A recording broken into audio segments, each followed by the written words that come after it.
Hello दोस्तों, मेरा नाम अभिषेक है। आज माननीय प्रधानमंत्री की जो एम्प्लॉयज़ यूनियन है उनसे मीटिंग हुई और साथ में देखिए दोस्तों, जो नई पेंशन प्रणाली में सुधार की जो बात चल रही थी, जो टीवी स्वामीनाथन जी की अध्यक्षता में कमेटी बनी थी, उसका जो फाइनल प्रिंट हमारे सामने है, जो कि 1 जनवरी 2025 से लागू होने वाली है, वो हम सबके सामने है। दोस्तों, इसको यूपीएस नाम दिया गया है, यूनिफाइड पेंशन स्कीम नाम दिया गया है। इससे पहले जो गारंटीड पेंशन स्कीम है, इसी की तरह आंध्रा मॉडल जिसे आप बोलते हैं।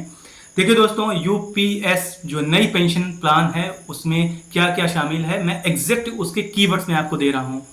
देखिए दोस्तों, अगर किसी की सर्विस 25 साल या उससे ज़्यादा है, मिनिमम कोटा 25 साल है, तो उसको पुरानी पेंशन की तरह 50% पेंशन मिलेगा, लास्ट बेस्ड ऑन सैलरी का जो मूल वेतन रहेगा, और उसमें डीए भी एप्लीकेबल रहेगा, डीए भी दे रहेगा।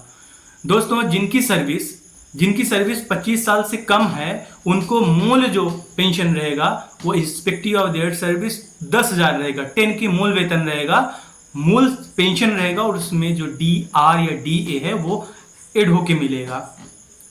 इसके अलावा दोस्तों देखिएगा कि जो आपका एनपीएस कटौती है वो जारी रहेगा, 10% आपका कटता रहेगा। सरकार अपनी तरफ से जो एनपीएस के एक अलग से फंड बनाने वाली है, एनपीएस के तौर पे, या फिर आप बोल सकते हैं पेंशन फंड, जो कि यूपीएस में काम करेगा, उसका जो अंशदान है सरकार का अब 14% से बढ़ा के 18.5 कर रही है, 18.5 कर रही है।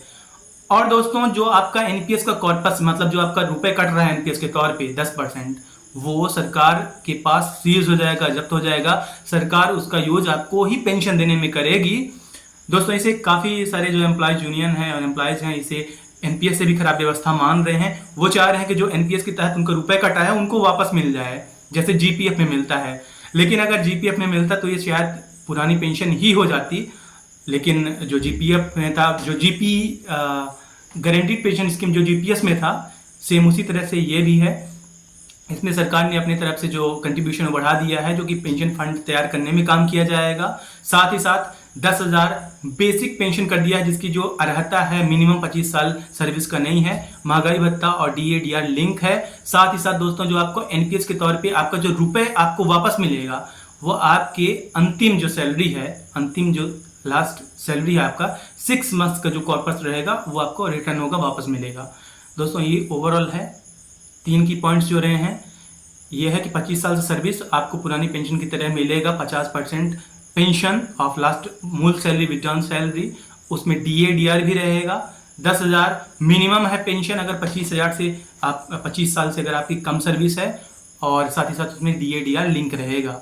आपका एनपीएस का पैसा सरकार के पास जाएगा, आपको वापस नहीं मिलेगा। मतलब आप 40% की बात करे थे, 40% आपको सरकार दे, 60% वाले पेंशन प्लान में ऐसे यूज करे, लेकिन आपको नहीं मिलने वाला।